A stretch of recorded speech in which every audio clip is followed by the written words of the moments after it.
Sudah muncul di layar kalian? Udah, Ibu. Oke.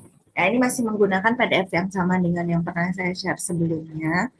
Nah, pertama yang kita pelajari adalah metode all possible regression ya, yang mana itu sangat tidak efektif karena kita harus membuat model regresi dari seluruh kemungkinan X yang ada. Ya, dari mulai X yang paling sedikit sampai dengan X yang paling banyak begitu. Nah, kemudian metode yang kedua yang kita pelajari kemarin itu adalah metode backward, di mana kita alurnya mundur. Kita bergerak dari membuat model regresi secara penuh, lalu kita kurangi satu persatu atau seleksi satu persatu sampai tidak ada lagi variabel yang harus dibuang. Sebetulnya ada metode lawannya backward, yaitu metode forward, atau ada yang bisa juga menyebutkannya enter begitu ya. Jadi metode forward itu lawan dari backward itu maknanya berarti kebalikannya juga. Jadi kita menambahkan variabel x satu per satu sampai tidak ada variabel x yang bisa ditambahkan kembali. Tetapi kalau forward atau metode maju, artinya kita bisa jadi tidak menghasilkan model yang penuh. Ya, seperti halnya kemarin kalau backward kita masih bisa melihat model penuhnya karena kita berangkatnya dari X yang full gitu ya, dari seluruh X baru dikurangi satu per satu. Tapi kalau di forward bisa aja dari 5X gitu teman-teman, tapi kita hanya berhenti sampai pada X yang ketiga misalnya. Nah itu bisa saja seperti itu. Tapi itu tidak kita pelajari secara manual juga ya, karena memang pertemuannya terbatas. Nah yang sekarang kan kita pelajari adalah yang namanya regresi bertatar. Ya, regresi bertatar ini istilah lainnya itu adalah stepwise regression. Stepwise regression. Jadi ada yang menyebutkannya juga sebagai langkah maju mundur. Ini merupakan gabungan ya atau kombinasi dari metode backward ya atau eliminasi mundur begitu dengan prosedur maju atau si forward tadi, forward regression ya. Artinya kalau di backward variabel yang sudah dibuang itu tidak bisa kembali lagi. Nah, kalau di regresi bertatar, variabel yang nanti kita libatkan ke dalam model regresi itu bisa kita evaluasi lagi apakah dia apa namanya dibuang atau tidak gitu. Makanya ada prosedur maju dan juga ada prosedur mundur, teman-teman. Nah, regresi stepwise ini tuh lebih banyak digunakan biasanya ya dalam menyeleksi variabel karena tadi dia mempertimbangkan apa namanya X dimasukkan dan juga X dikeluarkan begitu. Jadi tidak hanya melihatnya dari sisi langsung dikeluarkan atau langsung dimasukkan saja. Jadi lebih apa ya lebih apa namanya evaluasinya lebih inilah lebih banyak gitu ya untuk mengeluarkan variabel X tertentu begitu. Nah, salah satu manfaatnya juga regresi bertatar ini adalah bisa mendeteksi multikolinearitas. Mengapa? Karena nanti pada saat prosedurnya kita memperhitungkan ada yang namanya korelasi parsial. Nah, dalam perhitungan korelasi parsial nanti juga akan ada korelasi di antara variabel X perhitungannya ya. Nanti kita lihat bersama-sama. Nah, karena kita akan memasukkan dan mengeluarkan variabel X dalam prosesnya nanti, maka untuk menentukan apakah X tersebut dimasukkan, berarti kan nanti melalui suatu statistik uji, ya, yaitu adalah statistik uji pada ANOVA, yaitu F. Nah, kan kita bandingkan dengan F tabel, di mana kalau F tabel itu kita butuh alfa ya. Nah, ketika kita ingin memasukkan variabel, maka nanti alfa yang digunakan itu adalah alfa untuk masuk atau kalau di software namanya adalah alpha to enter. Sedangkan kalau kita ingin menyeleksi variabel, mengurangi gitu ya, atau membuang variabel, maka nanti alpha yang kita gunakan itu adalah alpha untuk keluar atau alpha to remove. Seperti yang kemarin di backward, nah itu kan kita menyeleksi variabel ya, maka alpha yang digunakan itu ada alpha to remove. Jadi nanti di regresi bertatar atau di stepwise ini kita akan menggunakan dua buah taraf signifikansi, ada alpha untuk masuk atau alpha to enter dan alpha to remove atau alpha untuk membuang gitu ya, membuang, menguji atau mengeluarkan si variabel x tersebut. Nah, berapa nilainya begitu ya? Apakah boleh sama? Tidak ada aturannya teman-teman ya. Ini dikembalikan kepada preferensi peneliti. Dia ingin lebih ketat dalam memasukkan variabel atau ingin lebih ketat di dalam menyeleksi atau membuang variabel gitu.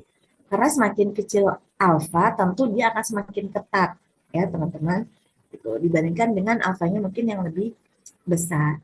Biasanya ya teman-teman, biasanya alfa yang misalnya kalau kalian lebih prefer lebih ketat dalam memasukkan variabel X, maka nanti alpha to enter-nya itu lebih kecil nilainya dibandingkan dengan alpha to remove. Kalau di SPSS itu salah satu harus lebih kecil. Jadi di SPSS itu tidak bisa sama tuh alpha to enter dan alpha to remove. Kalau tidak salah alpha to enter-nya yang lebih kecil. Nanti kita lihat ya dibandingkan dengan alpha to remove. Nah, kalau di apa namanya sumber belajar ini disarankan alpha untuk masuk maupun untuk keluar itu kalau bisa paling besar adalah 0,05 gitu. Jadi di antara 0,05 atau 0,01. Jadi silakan mau sama dua-duanya atau mau salah satu yang lebih besar gitu ya, sebisa mungkin tidak lebih katanya gitu. Tapi kalau di software ada yang sampai 0,1. Makanya kembali lagi bagaimana kalian sebagai peneliti nanti akan memilih nilai alfanya berapa gitu ya. Nah, ini adalah prosedurnya, teman-teman ya. Ini adalah bagaimana kita akan melakukan stepwise regression. Langkah pertama nanti adalah kita akan menghitung korelasi ya, keeratan hubungan ya, dalam hal ini adalah korelasi Pearson antara variabel X ya dengan variabel Y. Ya, kalau kita berbicara matriks korelasi, berarti nanti akan ada elemennya nilai korelasi baik antara Y dengan seluruh X atau kombinasi X1 dengan X yang lainnya. Ya, jadi kalau kita punya sebanyak 3 buah variabel X, maka nanti matriks korelasinya akan berukuran 4 kali 4. Kenapa 4 kali 4? Karena di sana ada Y. Jadi bisa menghitung korelasi antara Y dengan X1, X2, X3. Begitu pula korelasi antara X1 dengan X2, X1 dengan X3, dan X2 dengan X3. Ya, itu adalah matriks korelasi. Nanti tahap pertama tersebut tujuannya adalah untuk memilih variabel X pertama yang dimasukkan ke dalam model. Artinya variabel X pertama yang akan dimasukkan ke dalam model itu adalah yang memiliki korelasi tertinggi dengan Y. Teman-teman ya. Jadi nanti setelah memilih variabel X dengan korelasi tertinggi dengan Y, maka kita akan membuat model regresinya dengan si X tersebut. Jadi satu X dulu nih. Baru kita lihat ANOVA-nya. Kalau misalnya dia signifikan, oke, berarti X tersebut ya kita masukkan ke dalam model. Tapi kalau misalnya ANOVA yang pertama atau F hitungnya itu kurang dari F tabel, berarti stop prosesnya di sana ya, karena bahkan yang korelasi tertinggi pun dia nggak nyata gitu kan logikanya. Maka prosesnya stop di sana dan model regresi yang dihasilkan itu adalah Y sama dengan Y bar. Seperti itu. Nah, kalau misalnya di tahap pertama kita sudah punya variabel X yang terpilih, di mana hasil uji F-nya itu juga signifikan, maka kita bisa lanjut ke step yang kedua, teman-teman. Jadi step kedua ini adalah menghitung korelasi parsial. Korelasi parsial antar siapa? Ya, dari setiap variabel X ya dengan Y ya, tanpa menyertakan variabel bebas yang sudah masuk ke model. Begitu. Jadi ketika misalnya tadi X yang dipilih pertama adalah X1, maka kan tersisa ada X2 dan X3. Kita akan menghitung yang namanya korelasi parsial X2 dengan Y, dengan situasi X1-nya nanti sudah masuk ke dalam model, dan kita akan mencari korelasi parsial bagi X3 dengan kondisi X1-nya sudah ada di dalam model. Ini seperti kita menghitung F parsial kemarin. Tapi ini namanya bukan F parsial, tetapi korelasi parsial. Ya, di korelasi parsial ini nanti kita akan mencari nilai korelasi yang tertinggi lagi. Ya, jadi di step pertama itu bukan korelasi parsial, tapi korelasi Pearson yang biasa. Lalu yang B di sini step kedua adalah korelasi parsial namanya. Kalau kita sudah dapatkan korelasi parsial yang tertinggi yang mana, misalnya X2, maka X2 adalah variabel kedua yang akan dimasukkan ke dalam model, teman-teman. Ya. Jadi kalau sudah dipilih X2 yang masuk, maka nanti kita buat lagi model regresi dengan memasukkan dua variabel yang tadi sudah dipilih. Nah, model regresinya sekarang baru ya, antara X1 dan X2. Nah, sekarang tadi tuh prosedur maju tuh. Sekarang kita prosedur mundurnya. Jadi kalau sudah ada X1 dan X2, kita evaluasi lagi teman-teman. Ya, kita evaluasi lagi dengan cara menghitung F parsial baik untuk X1 maupun untuk X2. Jadi walaupun tadi X1 dan X2 di awal sudah dipilih begitu ya. Sekarang kita akan melihat apakah kalau X1 itu dimasukkan setelah X2 ada di dalam model itu bisa signifikan gitu ya. Artinya itu F parsial untuk X1 dan apakah kalau misalnya X2 ini ditambahkan ke model regresi yang sudah ada X1-nya itu juga signifikan. Nah, di situ kita menghitung F parsial bagi masing-masing. Nah, kalau misalnya F parsial yang terendah tadi di antara dua itu, misalnya ya, kurang dari misalnya F tabel, maka itu dikeluarkan dari model tersebut. Tetapi kalau misalnya nilai F parsialnya yang terendah tadi itu masih lebih besar, maka variabel tersebut dipertahankan. Seperti kemarin pada saat metode backward. Nah, kalau misalnya sudah, maka kita lanjut lagi ke prosedur yang B, mencari korelasi parsial lagi dari variabel X lain yang belum masuk ke dalam model. Dan terus seterusnya seperti itu, prosesnya iteratif ya. Sehingga dalam stepwise nanti ada maju, ada mundurnya. Ya, ketika majunya tadi memilih X berdasarkan korelasi parsial, tetapi ketika mundurnya itu dia menggunakan F parsial. Sehingga nanti yang dibandingkan ketika memasukkan X di apa namanya ANOVA-nya, ya itu gunakan alpha to enter. Tapi ketika di F parsial di sini, dia menggunakan alpha to remove karena untuk membuang variabel X. Begitu teman-teman ya, sehingga sudah tidak ada lagi variabel yang dapat dikeluarkan atau dimasukkan lagi ke dalam model. Nah, itu adalah metode stepwise. Memang dalam prosesnya sepertinya tidak sederhana di backward ya, tetapi ya ini adalah prosedur yang mungkin bisa dibilang lebih baik dibandingkan yang tunggal ya, backward saja atau maju saja begitu. Nah, ini ada contohnya ya kalau kalian lihat di sini. Jadi ini adalah data penjualan ya di 15 daerah di Indonesia di sini. Saya tidak tahu ini sebetulnya penjualannya penjualan apa ya, tapi kita coba lihat saja. Ini gambaran output dari SPSS ya, nanti kita coba running sendiri. Nah, jadi di sini ada 15 daerah, ini sales ini adalah variabel Y-nya, teman-teman ya, data penjualannya. Kemudian ini adalah biaya promosi, ini jumlah outlet, ini laju penduduk, ini jumlah pesaing, dan ini adalah pendapatan masyarakat. Nah, dia ingin memilih regresi terbaik berdasarkan metode stepwise. Nanti kita coba di SPSS, saya coba ingin memperlihatkan outputnya dulu. Nah, ini adalah matriks korelasi ya, untuk yang baris pertama ini nih. Ya, ini adalah matriks korelasi. Makanya kalian lihat di sini, Y-nya itu penjualan ya. Jadi di sini matriksnya berukuran berapa nih? 1, 2, 3, 4, 5, 6. 6 kali 6. Jadi bagian diagonalnya itu pasti elemennya nilainya sama dengan 1 ya. Karena apa? Dia korelasi dengan dirinya sendiri ya. Penjualan dengan penjualan ya tentu korelasinya 1 ya. Tinggi begitu. Jadi segitiga bawah dan segitiga atas itu elemennya sama di sini. Segitiga bawah.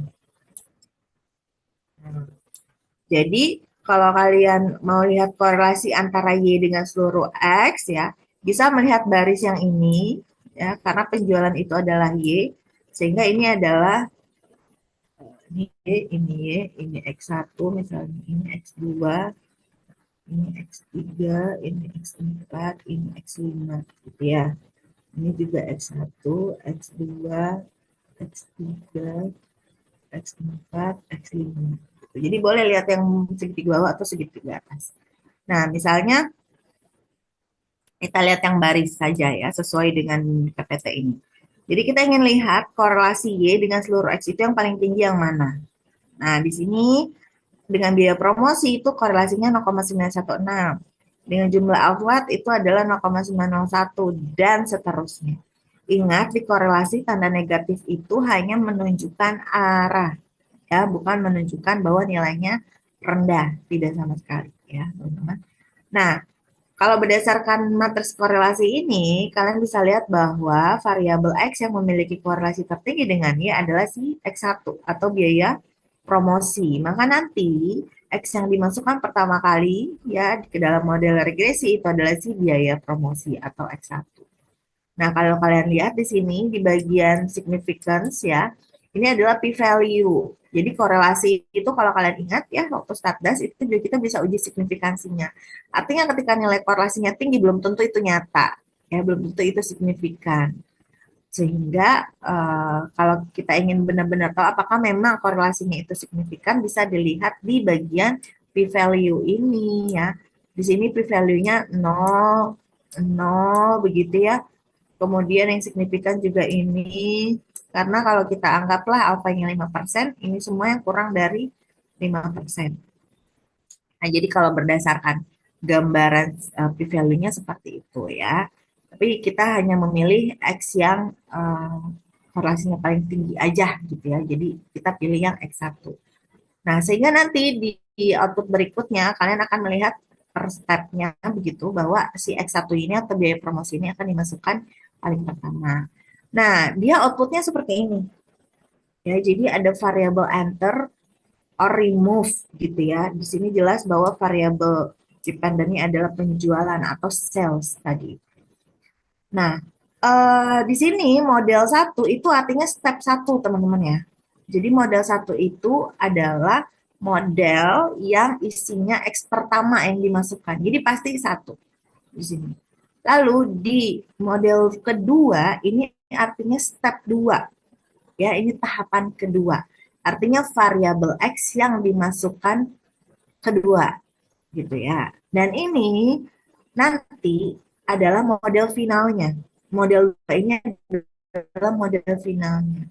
Tapi bukan berarti di model 2 ini hanya jumlah outlet, tidak. Jadi ini adalah X yang ditambahkan kedua. Jadi sebetulnya model full atau model finalnya gitu ya. Model yang ada X ini biaya promosi dan jumlah outlet. Jumlah outlet itu tadi kita X2. Jadi endingnya finalnya adalah modelnya X1 dan X2. Nah, ingat ya. Jadi yang kedua ini adalah variabel yang ditambahkan. Jadi bukan berarti yang model 2 itu hanya jumlah outlet, bukan. Nah, di sini biasanya kosong nih, teman-teman. Karena nanti ada di output bawahnya. Lihat di sini, kalian bisa baca bahwa ini metode stepwise, di mana alpha yang digunakan untuk menyeleksi variabel yang masuk atau alpha to enternya itu sebesar 0,05, sedangkan alpha to remove-nya itu adalah 0,1. Nah, di SPSS default-nya seperti ini. Jadi ketika ingin memasukkan variabel alfanya 0,05 dan to remove-nya adalah 0,1. Kalian bisa coba samakan alfanya, dia nggak mau. Jadi dia maunya yang ini, enter itu kurang dari yang remove. Itu di SPSS. Tapi kalau di Minitab kalian bisa menggunakan alpha yang sama, baik untuk alpha to enter maupun alpha to remove, teman-teman ya. Oke, kita lihat output berikutnya. Nah, ini ada model summary. Kalau di SPSS itu ada indeks seperti ini ya, C ya, subscript gitu, superscript. Ini A, B. Kalian baca di bagian bawahnya nih, ya. Oke, jadi itu ada maknanya. Jadi model summary ini adalah model regresi kebaikan model gitu ya, di mana Y-nya itu adalah variabel sales atau penjualan. Lalu di sini kalian lihat ada model 1 dan model 2. Jadi dia akan sama ya, outputnya tuh ada 1 2 gitu. Model 1 di sini R square-nya itu ya adalah 0,839. Nah, atau di sini A tuh ya. A itu siapa? Nih, prediktornya itu adalah biaya promosi. Prediktornya konstan dan biaya promosi. Artinya ini B0 dan B1. Konstan itu B0, teman-teman. Ya. Jadi di sini R square-nya sebesar ini, ya. Ini adalah korelasinya tadi ya. Nah, kemudian model yang kedua itu adalah ada biaya B0, B1, dan B2. Ya, atau X-nya itu X1 dan X2. R square-nya adalah 0,952, lebih besar. Begitu pula dengan apa namanya error atau galat dari pendugaan parameternya. Kalau model 1 nih 17, sekian ya, lebih tinggi dibandingkan dengan model yang kedua yaitu 9,757. Jadi memang yang finalnya di model 2, teman-teman. Oke. Nah, kemudian ANOVA-nya ini juga ada dua, model satu, model dua ya. Kalau kalian lihat sebetulnya F-nya sama-sama signifikan. Tentu ya, pasti. Jadi kalau udah masuk ke hasil di sini, karena di model pertama tadi kita udah pilih X, dan kalau lanjut ke dua berarti artinya model satu signifikan gitu ya. Kalau dia nggak signifikan nggak akan lanjut ke model 2 teman-teman. Jadi udah pasti kalau di ANOVA ini signifikan dua-duanya ya. Nah, masuk ke output koefisien.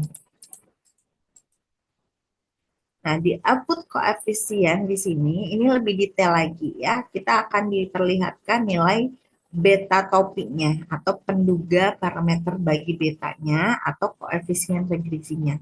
Kalau kalian nanti sudah mau ambil model yang final, berarti fokus saja di model yang kedua ya. Maka dari itu, ini persamaan regresi yang dihasilkan. 64,639 ditambah 2,342 X1 gitu kan. Ini tuh sama dengan ditambah 0,535 X2 seperti itu ya. Jadi itu koefisien betanya atau B-nya. Nah, ini adalah nilai T hitungnya kalau kita uji secara parsial masing-masing. Ini nilai p-value-nya sudah pasti signifikan.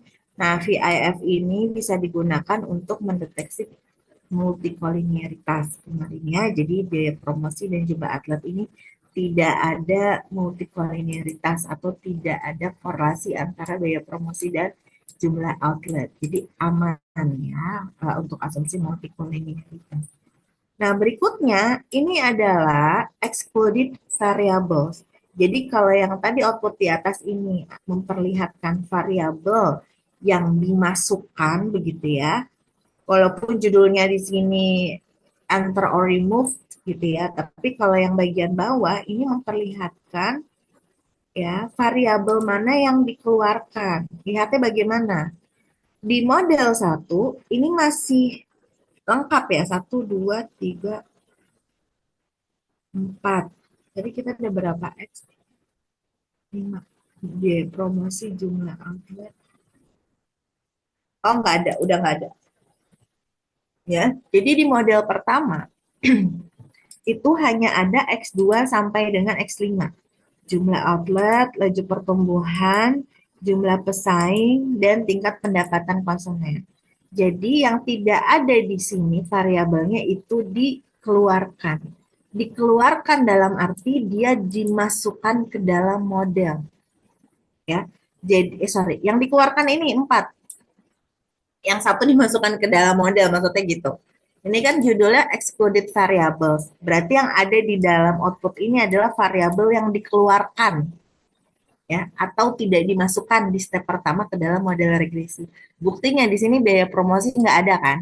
Karena biaya promosi tidak dikeluarkan gitu. Justru dia dimasukkan ke dalam model regresi. Nah, kalian bisa lihat ini adalah korelasi parsialnya setelah si biaya promosi itu sudah masuk ke dalam model regresi. Ya, kalau kalian lihat di sini, partial correlation-nya itu yang paling tinggi adalah si jumlah outlet. Itulah kenapa di step kedua jumlah outlet itu masuk. Begitu. Sehingga setelah masuk di step kedua tersebut, di sini sudah tidak ada lagi si jumlah outlet. Ya, karena jumlah outletnya masuk ke dalam model regresi. Jadi hanya tersisa 3 variabel X yang lainnya. Ya.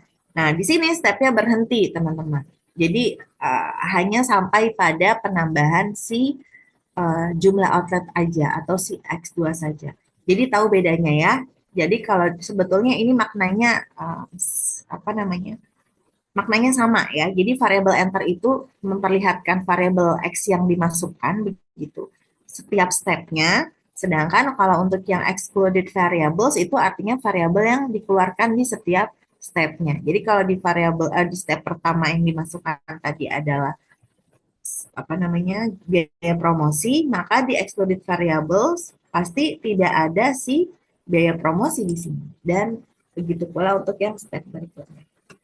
Oke, jadi ini output bagi stepwise regression, teman ya. Jadi model finalnya itu adalah yang step kedua.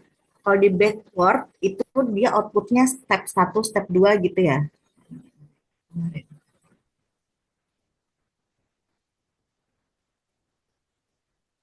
Nah, ini ya. Oh, ini Minitab. Kita lihat Minitab ya.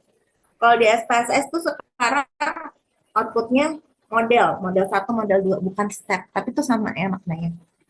Ya, sampai sini dulu silakan ada yang ingin ditanyakan?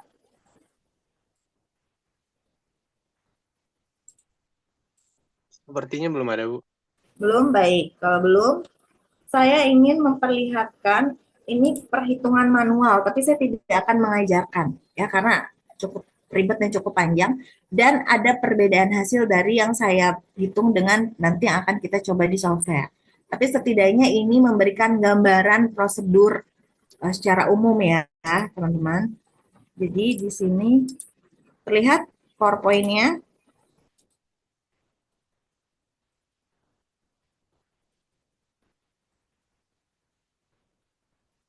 terlihat Sudah, tidak? Ibu, sudah terlihat. Oke, ya. Nah, kita coba pelajari dulu apa yang disebut dengan korelasi parsial, ya teman-teman. Jadi, oke, korelasi Pearson dulu. Karena yang pertama kali kita buat itu nanti adalah matriks korelasi, yang mana matriks korelasi tersebut merupakan korelasi Pearson. Korelasi Pearson itu adalah nilai korelasi yang sudah kita gunakan dari awal regresi, ya. Kalau kalian pernah menghitung korelasi atau di statistika dasar, kalian pernah menghitung namanya korelasi. Itu disebut korelasi Pearson, ya, di mana ini akan mengukur keeratan hubungan antara dua buah variabel. Ingat kalau korelasi itu hubungannya dua arah ya. Jadi mau X-nya itu adalah X beneran atau X-nya itu adalah Y itu sama ya. Ketika kita menghitung korelasi XY itu sama dengan menghitung korelasi YX gitu. Tapi kalau di regresi X dan Y itu punya maknanya yang berbeda. Jadi nggak bisa dibolak-balik. Tapi kalau dikorelasi bisa. Nah, korelasi Pearson ini cara menghitungnya seperti ini. Jadi nanti kita akan menghitung korelasi antara X dengan Y ya, Y dengan X1, Y dengan X2, dan seterusnya. Maupun di antar X. Jadi yang menjadi Y di sini bisa X, misalnya XY-nya ini adalah X1 dan X2 gitu ya, sama saja. Jadi nanti kita akan membuat korelasi Pearson. Nah ini sudah kalian kenal rumusnya. Tadi kita mengenal korelasi parsial di dalam prosedurnya. Korelasi parsial itu apa? Dia perluasan dari korelasi Pearson. Kalau di korelasi Pearson, kita hanya menghitung menghitung keeratan antara satu X dan satu Y, gitu ya, atau antara satu X dengan satu X, begitu. Kalau di korelasi parsial, kita bisa menghitungnya atau yang melibatkan lebih dari satu variabel X dan satu variabel Y. Jadi bisa menghitung korelasi antara Y dengan X1 dan X2 gitu ya, dengan kondisi misalnya X2-nya itu dianggap tetap gitu, atau kita kontrol. Jadi variabel bebasnya itu karena lebih dari satu ya, maka dia akan terbagi menjadi dua bagian. Variabel X yang memang memiliki hubungan dengan Y dan ada variabel X yang dianggap sebagai variabel kontrol atau variabel yang dianggap tetap begitu. Ya, jadi ada kondisi tertentu di dalam korelasi parsial. Nah, selanjutnya bagaimana cara menghitung korelasi parsial? Ini contohnya, teman-teman ya. Rumus umumnya ketika kita berbicara variabel yang dikontrolnya itu ada dua. Nah, variabel yang dikontrolnya biasanya indeksnya ada di CH ini. Jadi Rij.ch itu sama dengan Rij.h dikurangi Ric.h dikali Rjc.h dan seterusnya. Indeks I, J, C, dan H ini adalah pasangan peubah bebas dengan peubah bebas atau antara peubah bebas dengan peubah respon. Kalau kita ingin mencari korelasi parsial X1 ini artinya korelasi parsial X1 teman-teman. Korelasi peubah respon dengan atau korelasi antara Y dengan X1 begitu di mana X2-nya ini dianggap tetap ya.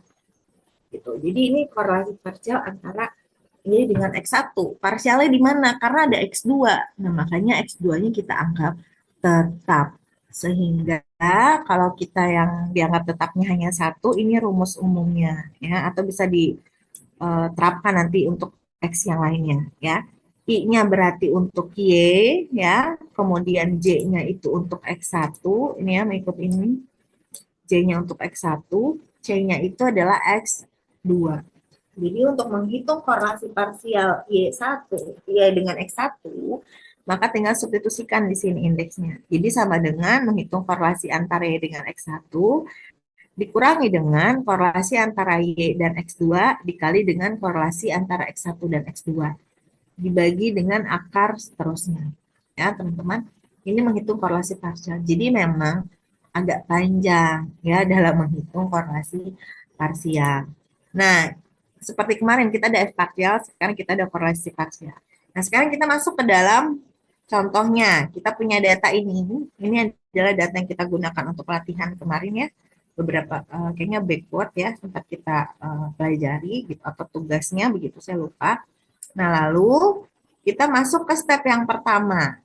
Jadi saya menentukan dulu alpha to enter dan alpha to remove-nya di sini. Kebetulan saya sama. Nah, mungkin ini juga yang membuat hasilnya menjadi berbeda ya. Alpha to enter dan alpha to remove saya adalah 0,5, 0,05, sorry. Jadi sama alfanya. Mau masukin variabel, mau membuang variabel itu sama-sama 0,05. Lalu saya membuat matriks korelasi, menghitung korelasi, bisa pakai Excel ya, pakai fungsi core gitu ya. Nah, di sini apa namanya? Kita lihat nilai korelasi antara Y dengan seluruh X, teman-teman. Ya. Ini nilai tertingginya itu adalah X4. Ya. Jadi 0,821. Ingat, tanda negatif hanya menunjukkan arah saja, jadi tidak masalah. Ya, jadi nilai korelasi tertingginya itu adalah dengan X4. Sehingga X4 adalah variabel pertama yang dimasukkan ke dalam model. Maka kita buat model regresi antara Y dengan X4. Ini adalah model regresinya. Kita uji menggunakan ANOVA apakah memang X4 ini berpengaruh terhadap Y. Makanya kita hitung F hitungnya. Nah, F hitung ini harus dibandingkan dengan F tabel ya. Nah, dalam F tabel kita butuh nilai alfa. Alfa yang digunakan di sini adalah alpha to enter. Ya, kita gunakan 0,05 dan yang diperoleh adalah F hitung masih tetap lebih besar dari F tabel. Sehingga X4 dipertahankan. Oke, biarkan berarti X4 masuk ke dalam model. Berikutnya, kita ingin menambahkan X, teman-teman ya. Kita ingin menambahkan X mana nih yang masuk berikutnya. Berarti kita harus menghitung koefisien korelasi parsial. Ya, korelasi parsial. Berarti artinya kita akan menghitung korelasi antara variabel X yang tersisa yang belum dipilih dengan variabel Y dengan kondisi X4 tadi sudah ada di dalam model. Itu maknanya korelasi parsial. Karena X4 sudah dipilih, maka yang tersisa itu ada X1, X2, dan X3. Maka korelasi parsial untuk X1 itu ditulisnya seperti ini. R Y1 dot X4. Korelasi parsial untuk X2, R Y2 dot X4, dan begitu pula untuk X3. Ya, jadi dot setelah tanda titik itu adalah variabel X yang sudah masuk ke dalam model regresi. Sehingga kita cari korelasi parsial masing-masing. Ya, dengan menggunakan rumus yang ada tadi seperti di slide pertama ya di awal-awal, kalian cari nih, hitung satu per satu ya, sehingga diperoleh nilai korelasi untuk Y1, Y dengan X1, korelasi parsialnya adalah 0,915, korelasi parsial dengan X2 itu adalah 0,017, dan dengan X3 itu adalah 0,801. Karena kita ingin memasukkan X berikutnya, maka tentu pilih korelasi parsial yang tertinggi. tertinggi, yaitu miliknya si X1, yaitu sebesar 0,915. Oleh karena itu, X1 ini merupakan variabel X berikutnya yang masuk ke dalam model. Berarti kita udah punya X1 dan X4. Buat lagi model regresi X1 dan X4. Uji secara bersama-sama apakah memang berpengaruh secara serempak atau tidak. Di sini F hitungnya lebih besar dari F tabel, sehingga X1 dan X4 kita pertahankan dulu sementara. Ya. Nah, setelah ditambahkan ya, kita akan mengevaluasi di sini. Ya, mengevaluasi X1 dan X4. Apa yang kita evaluasi, teman-teman?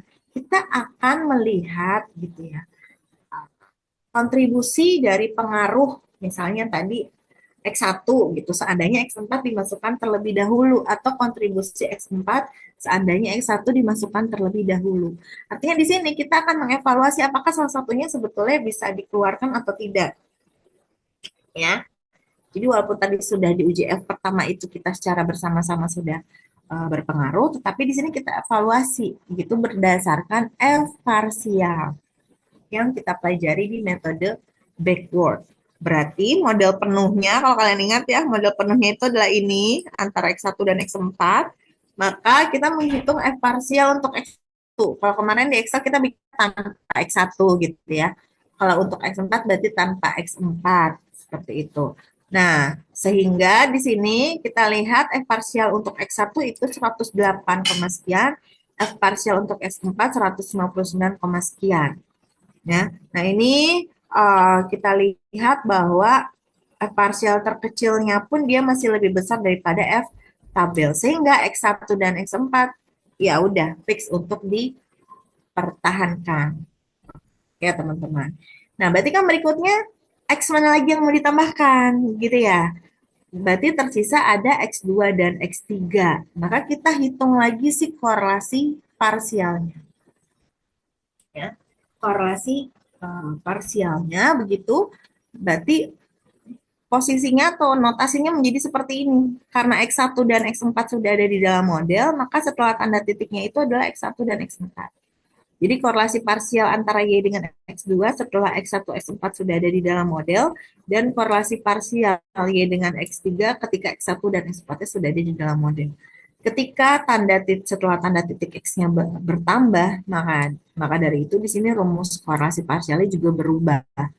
Ya, jadi untuk mendapatkan korelasi parsial Y dengan X2 dengan kondisi X1 dan X4 sudah ada di dalam model, itu kita membutuhkan juga korelasi parsial lagi di sini di rumusnya.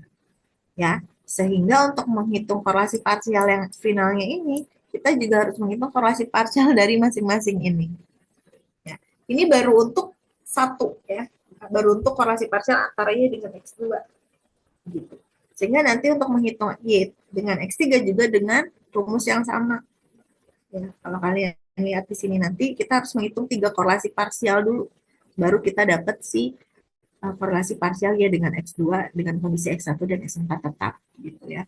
Nanti kalian lihat coba perhitungannya begitu.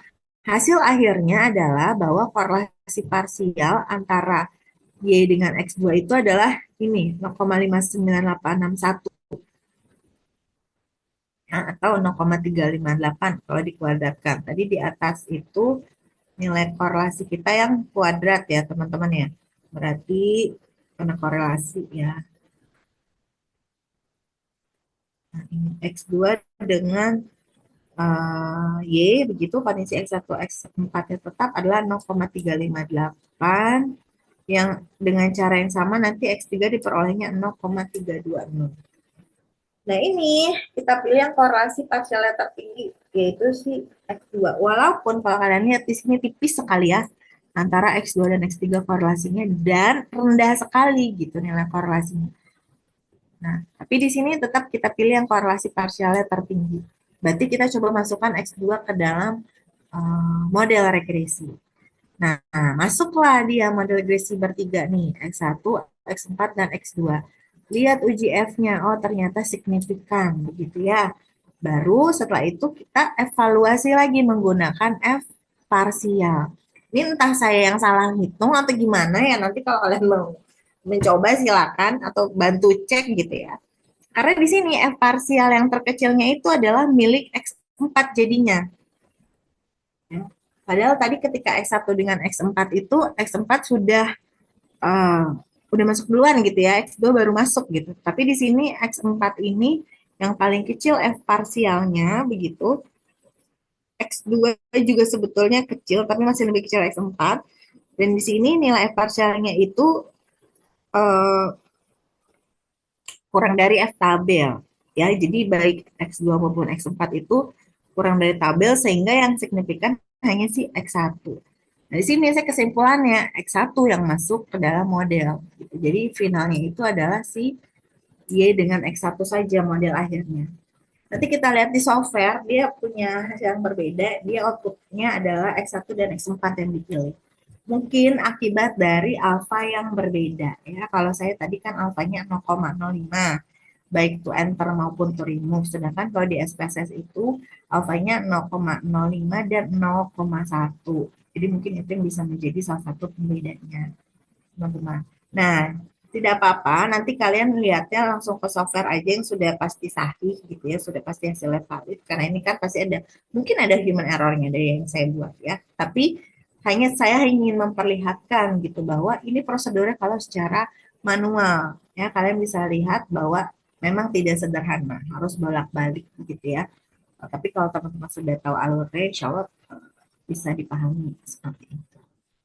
Oke, sampai sini dulu. Ada yang ingin ditanyakan? Silakan.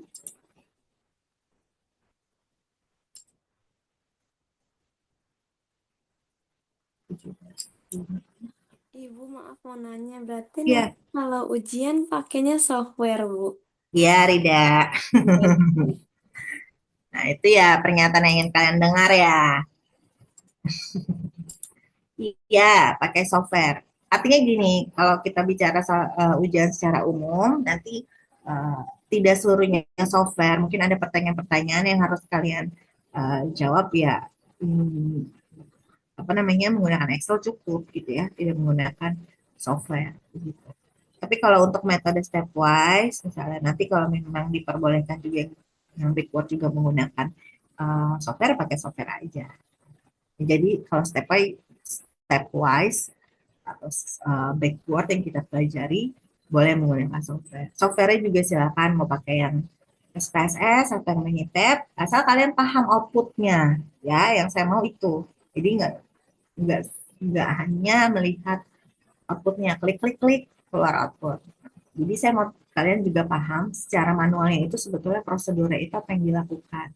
Jadi kalau melihat output kalian bisa menjelaskan ya, menjelaskan ke teman-teman mungkin yang ada jurusannya dari sosial atau ekonomi ya yang menggunakan analisis regresi. Nah, kalian bisa menjelaskan tidak hanya analisis apa namanya urutan ya atau langkah-langkah dalam SPSS-nya atau dalam minitab-nya saja. Tetapi ketika teman-teman kalian bertanya, kalian bisa menjawab apa sih makna dari output tersebut. Sekarang, kalau tidak pertanyaan lain, kita coba lihat SPSS-nya ya.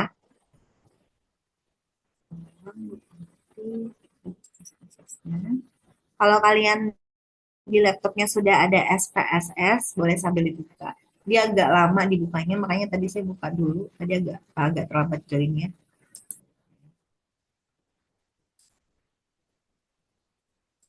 Kita UAS di pekan satu ya. Jadi untuk menggunakan lab komputer di kampus, saya sudah sampaikan ya kalau tidak salah, kita menggunakan labcom begitu. Jadi adanya di pekan satu. Jadi di pekan 2 itu lantai 5 steril karena ada pen maba ya. Kalau tidak salah. Pokoknya dikosongkan lah. Saya copy dulu datanya ya teman-teman. Gunakan data yang tadi. Nah, kalian harus hati-hati.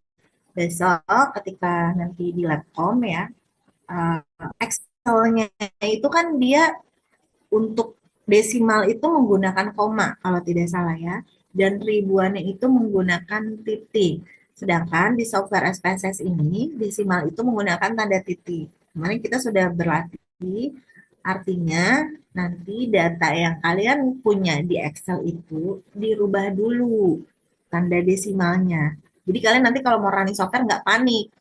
Kok angkanya bisa beda dengan yang ada di Excel misalnya? Karena inputan datanya saya nggak akan berikan inputan data dalam format SPSS, pasti dalam format Excel gitu ya. Sehingga kalian nanti harus sesuaikan dulu. Udah kan ya kemarin belajar ya merubah koma jadi titik itu udah kan? Hah? Udah belum? Ingat nggak? Udah, Bu. Iya, Iya. udah kan? Iya, jadi nanti coba dilatih lagi ya. Menggunakan laptop sendiri boleh ya, yang sekarang mungkin darinya awalnya sudah titik, coba ganti dulu jadi koma, terus ganti lagi jadi titik.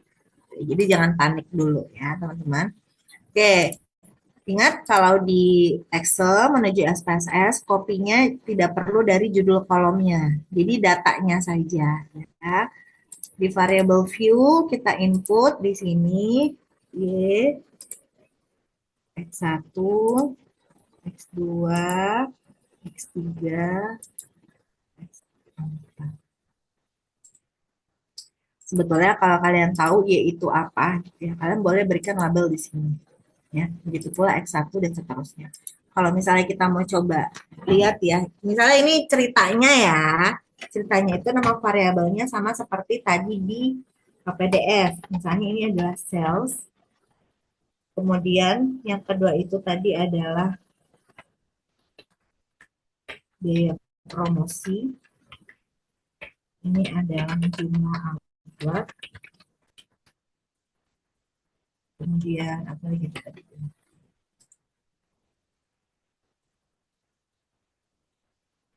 Laju penduduk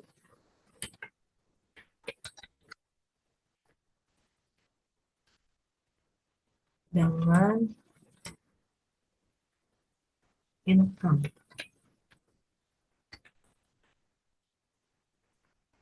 Jadi seperti ini. Kemudian di sini measure-nya adalah scale semua, karena ini skala pengukuran interval, jadi dan rasio. Nah, di sini nggak akan berubah nih teman-teman ya, tetap di X1 sampai dengan X4. Tapi nanti di outputnya biasanya keluar label tersebut. Nah, masuk ke analyze, lalu kita masuk ke regression, lalu kita masuk ke linear seperti biasa. Nah, baru di sini kelihatan, yaitu sales, biaya promosi itu X1, begitu pula sampai dengan X4 ya.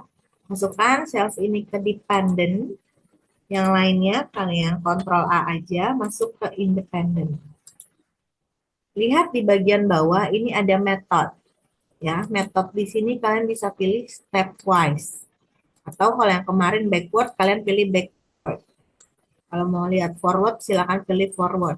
Ya, tapi kita lihat stepwise.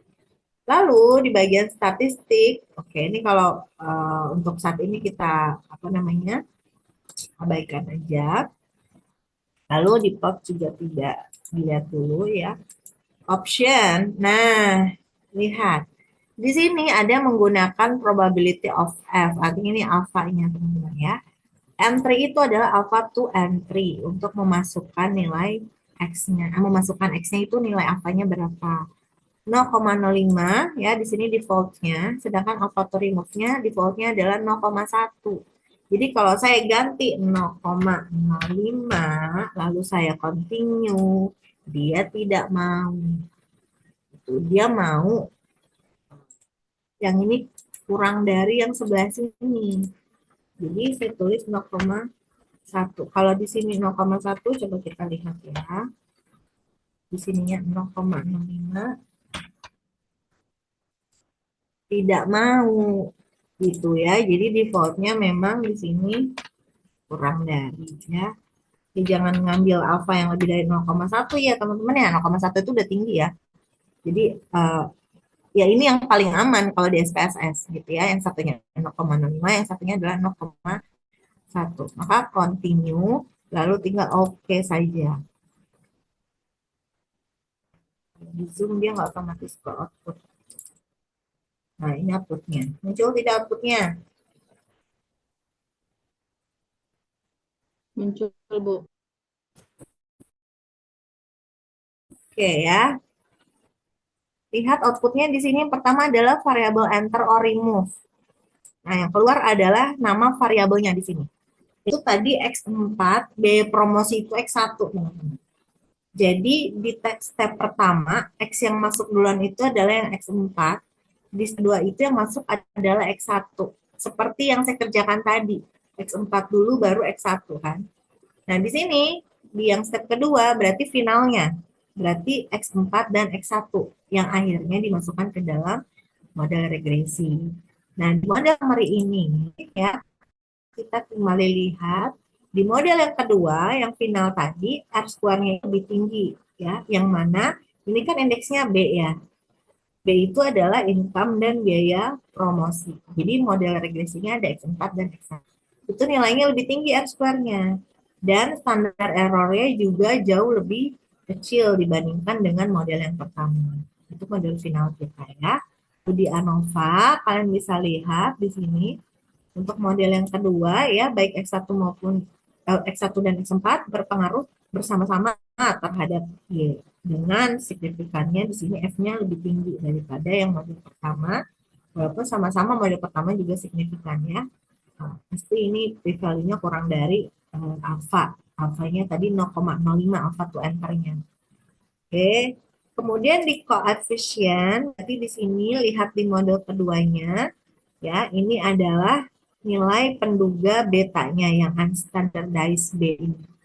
Jadi B0-nya itu adalah 103,097, B income itu tadi adalah B4 ya. B4-nya adalah negatif 0,614, X1-nya atau B1-nya adalah 1,44. Jadi model regresinya 103, sekian gitu ya.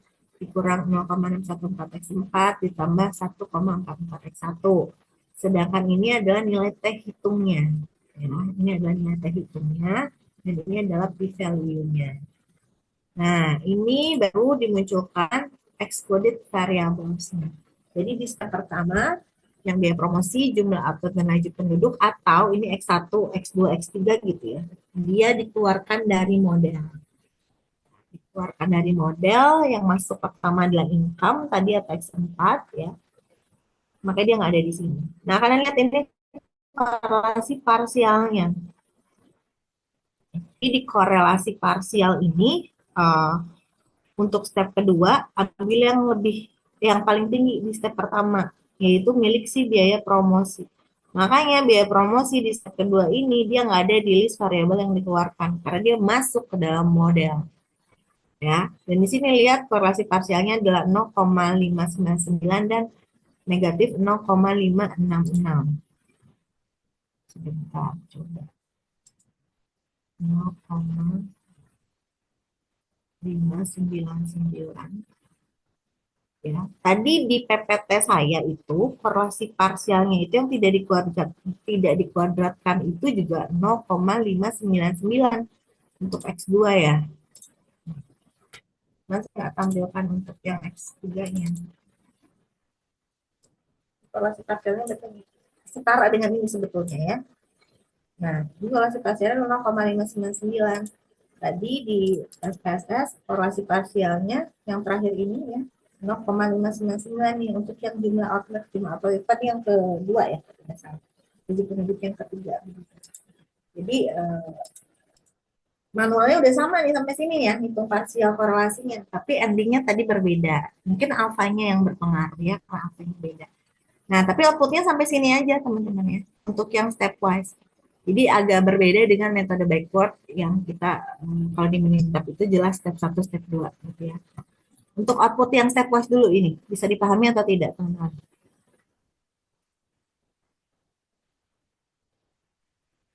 Paham, Bu. Paham? Paham, Bu. Oke, Faisal, paham. Yang lain paham? Insya Allah paham, Bu. Oke, mudah ya. Jadi ini itu sama dengan ini. Ya, maknanya sama, maksud saya maknanya sama. Jadi kalau ini variabel yang dimasukkan, kalau ini adalah variabel yang dikeluarkan. Sekarang kita coba dengan data yang sama ini kita menggunakan metode backward ya. Jadi tetap di jendela ini tidak apa-apa, tidak perlu masuk ke yang di depan tadi, jendela yang di depan. Masuk ke analyze, lalu regression lagi, lalu linear. Nah, tinggal ganti di sini metodenya adalah metode backward. Nah, di sini ya karena masih seperti ini ya, jadi ya sudah, berarti kita alfanya 0,1 di sini. Ya. Lalu oke. Nah, jadi kalau udah running 2 kali, kalian lihat navigation sebelah kirinya ya, ini muncul lagi. Berarti ini output yang backward. Nah, Nikah.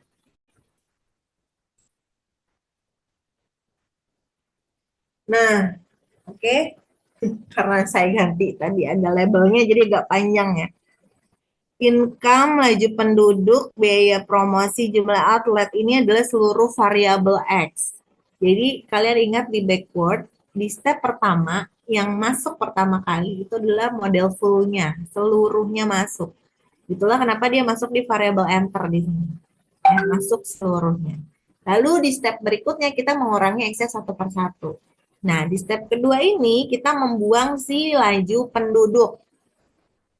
Laju penduduk tadi apa ya? X. Ya pokoknya yang laju penduduk ya, nanti kalian cek X berapa dia. Laju penduduk begitu dengan alpha to remove-nya adalah 0,1.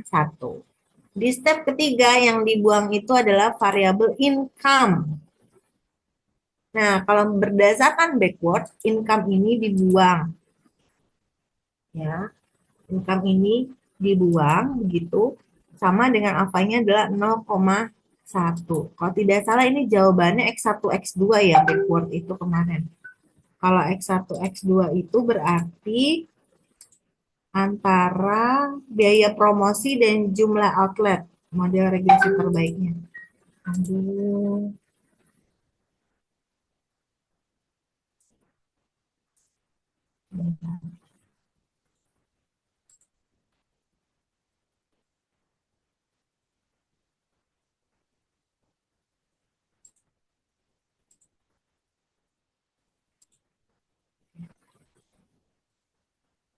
Oke, kita lanjutkan ya teman-teman. Nah, model summary sama seperti tadi ya. Untuk model 1 berarti ini R square untuk masih model full. Model yang kedua adalah tanpa laju penduduk ya, laju penduduknya sudah dibuang. Yang model ketiga ini sudah tanpa laju penduduk dan income. Ingat ya, ini kumulatif ya. Jadi di step kedua ini laju penduduknya sudah dibuang, maka di step ketiga laju penduduk dan income-nya juga sudah dibuang. Jadi tersisa berarti hanya biaya promosi dan jumlah outlet. Nah, kalian lihat di sini bagian bawahnya keterangannya ya. Jadi model finalnya itu adalah model yang ketiga tanpa laju penduduk dan income begitu. Atau X-nya berarti hanya biaya promosi dan jumlah outlet. Ini adalah hasil yang sama dengan kita peroleh kemarin manual ya, X1 dan X2 outputnya. Oke, ANOVA-nya juga seperti itu ya. Kalian bisa lihat di sini yang ketiga ya. F-nya semakin besar di sini. P-value-nya juga pasti lebih kecil, sehingga kita tolak H0. IJF-nya juga mendukung bahwa X1 dan X2 sama-sama berpengaruh terhadap Y. Nah, uji parsialnya bisa dilihat di bagian koefisien. Jadi model regresi terakhirnya itu adalah yang ini, 52,577 ditambah 1,468 X1 ditambah 0,662 X2. Ini adalah model regresinya. Ini p-value-nya ya untuk kita hitungnya gitu, dan itu semuanya signifikan. Nah, muncul lagi di sini ya excluded variables-nya. Ini semakin maksudnya meringkas ya, mengulang dari yang di atas bahwa di step kedua tadi yang keluarnya itu adalah laju penduduk. Lihat signifikannya atau p-value-nya 0,8 ya. Ini lebih besar dari A. Makanya dia dibuang.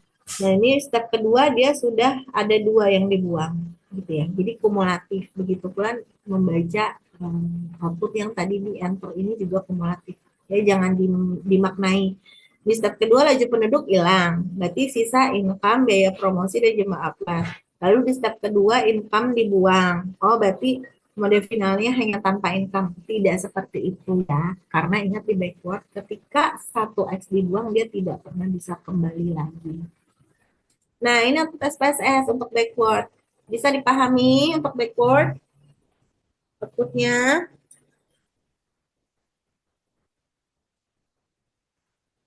Insya Allah bisa, Bu. Oke. Mau lihat yang Minitab bisa ya. Sebentar, coba saya buka Minitab. Nah, kalau Minitab nggak seberat SPSS kalau buka ya.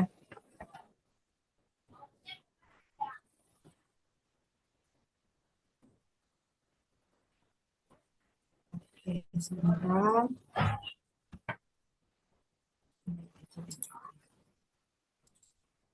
Kalau Minitab kayaknya kalian sudah familiar ya. Eh, kita pajak juga pakai Minitab. Minitab itu outputnya tidak sedetail SPSS ya. Kalau SPSS kan banyak sekali tadi. Tapi kadang yang banyak banget juga kadang bikin pusing ya. Jadi silakan nanti kalian prefernya pakai yang mana. Saya copy dulu datanya. Nah, kalau di Minitab kalian bisa copy dari judul kolomnya.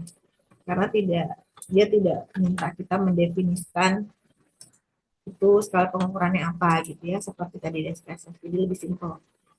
Nah, sudah masuk seperti ini. Minitabnya sudah tampil di layar kalian. Sudah ya, Bu. Oke, berarti masuk ke ini ya, teman-teman, menu start, ya, menu start, lalu regression, kemudian regression, lalu fit regression model. Jadi regression lagi, fit regression model. Nah, variabel responnya masukkan Y, variabel continue-nya kita masukkan seluruh X.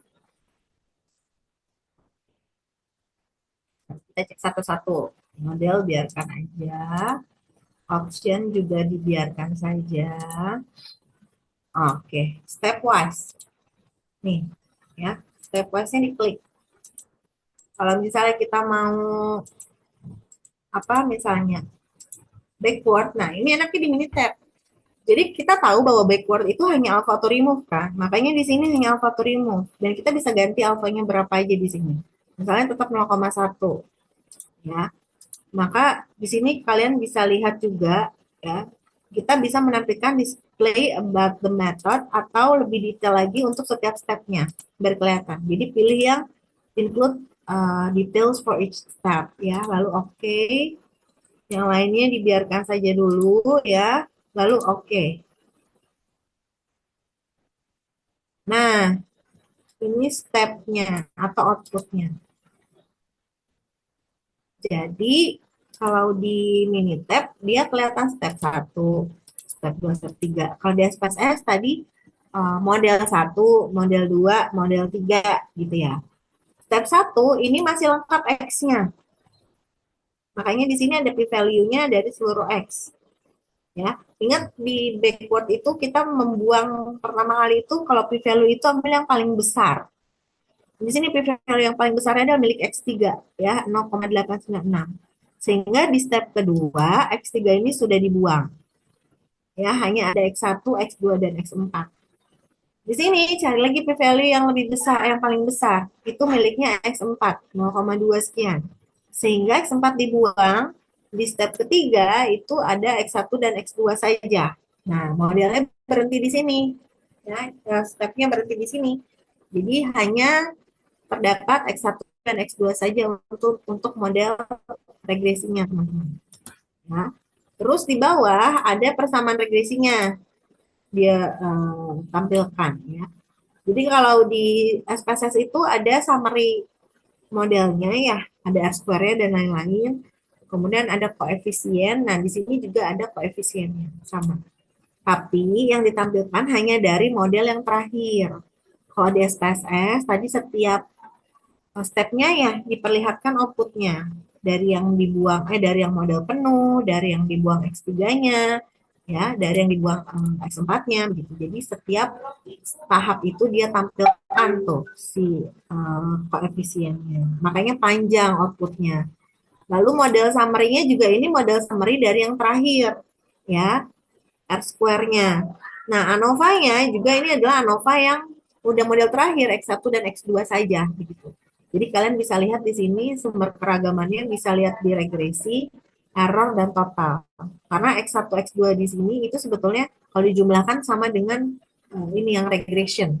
Nah, jadi bisa melihat langsung seperti yang biasa kita gunakan ya, regresi, error, dan data. Seperti itu. Itulah kenapa membuat Minitab itu lebih enak dilihat, lebih simple, karena memang dia mengambilnya ya untuk outputnya itu hanya dari model yang terakhir saja. Sedangkan SPSS tadi diambilnya dari yang setiap stepnya. Nah ini backward ya, bisa dipahami untuk backward di Minitab.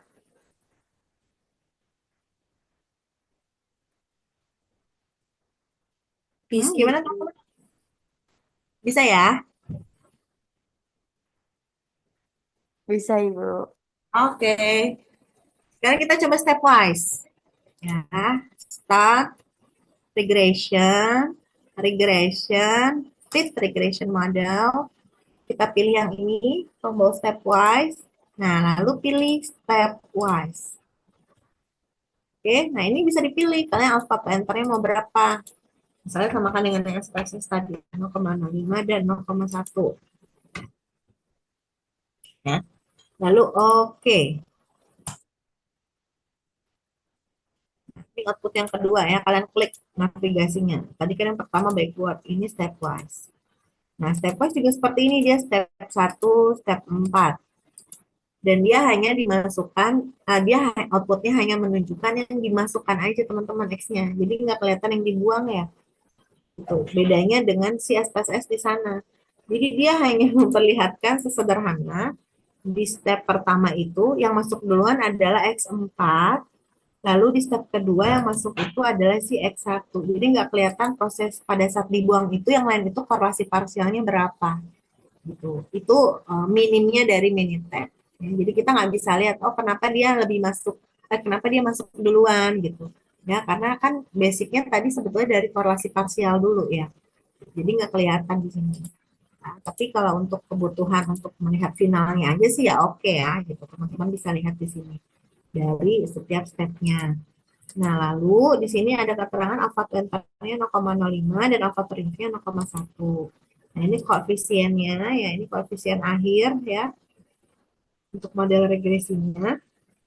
Seperti ini ya, jadinya model regresinya. Ini R square-nya, ini ANOVA-nya. Nah, biasanya kalau di Minitab ada output seperti ini.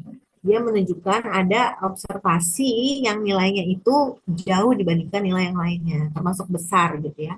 Atau terindikasi dia merupakan suatu pencilan. Nah, ini biasanya dia memberikan informasi seperti ini, unusual observations ya. Di sini observasi yang ke-8 dia sampaikan. Ini sebagai informasi saja gitu ya untuk pengecekan apakah nanti dia berupa pencilan atau matan berpengaruh atau tidak. Sebagaimana yang sudah pernah kalian pelajari ya pakai indikator, beberapa indikator atau beberapa kriteria. Nah, bisa dipahami juga ya untuk yang stepwise ya. Bisa,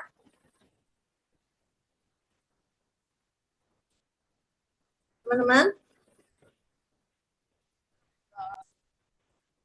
Bisa nggak? Bisa Bu, aman Bu. Ya Allah, Bu. Bisa lah ya kalau udah ketemu output seperti ini insya Allah bisa. Nah, teman-teman, jadi itu ya gambaran yang pertama, setelahnya gambaran metode stepwise, metode baru setelah backward yang kemarin kita sudah pelajari. Kemudian bagaimana penerapannya menggunakan software, tadi manualnya gambarannya sudah, ya walaupun hasil akhirnya berbeda. Nah, kemudian di software ini outputnya juga kalian bisa lihat berdasarkan di SPSS maupun di Minitab. Dan di SPSS outputnya lebih detail dibandingkan dengan di Minitab. Gitu. Jadi saran saya kalau nanti ingin apa namanya menggunakan software tetap menggunakan SPSS kalau saya ya. Jadi lebih detail gitu untuk melihat atau menganalisisnya. Kalau di sini informasinya minim, walaupun lebih enak dipandang karena nggak banyak ya, nggak pusing gitu. Tapi SPSS selama kalian paham maknanya apa dari outputnya itu bisa dipilih gitu dibandingkan dengan Minitab. Ya, itu saja teman-teman ya untuk materi hari ini. Kalau mau mencoba silakan nanti ya menggunakan software yang sudah kalian miliki baik Minitab ataupun SPSS. Insya Allah hari Senin saya belum tahu nih Senin kita luring apa daring teman-teman. Satu lagi ya, Fauziah ya. Iya Ibu, kalau dilihat dari jadwalnya sih harusnya kita luring Bu di minggu Luring depan. ya. Iya, Baik, insya Allah luring ya. Berarti kalau gitu kita usahakan luring. Rapor pertemuan 15 juga mungkin nanti kita coba recap ya. Apa yang kita pelajari selama setelah UTS ini. Kita coba rangkum bersama-sama. Kalau kalian punya pertanyaan dan lain sebagainya, masalah materi juga bisa ditanyakan besok pada saat Senin pos-pos akan bertanya gitu ya sebelum UAS begitu, termasuk aturan untuk UAS itu sendiri. Jadi saya tekankan UAS pekan 1 untuk harinya itu kemungkinan di hari Senin juga. Di hari Senin sudah tidak ada kemungkinan lagi katanya karena apa namanya apa namanya yang kosong untuk hanya di hari Senin. Yang lainnya sudah digunakan untuk mata kuliah yang lainnya dengan keterbatasan tadi juga di pekan kedua tidak bisa menggunakan lab gitu. Jadi silakan dipersiapkan semuanya. Nanti hari Senin aja ya kalau ada pertanyaan masalah UAS dan sebagainya. Jadi jangan hari ini. Oke, kalau tidak ada pertanyaan lagi, sepertinya sudah paham semuanya. Maka saya cukupkan perkuliahan untuk pertemuan ke-14 ini. Semoga apa yang dipelajari bisa bermanfaat, teman-teman. Sehat-sehat selalu. Wassalamualaikum warahmatullahi wabarakatuh. Selamat pagi. Waalaikumsalam. Terima kasih banyak Waalaikumsalam Ibu. warahmatullahi Ya, wabarakatuh. sama-sama. Terima kasih, Ibu.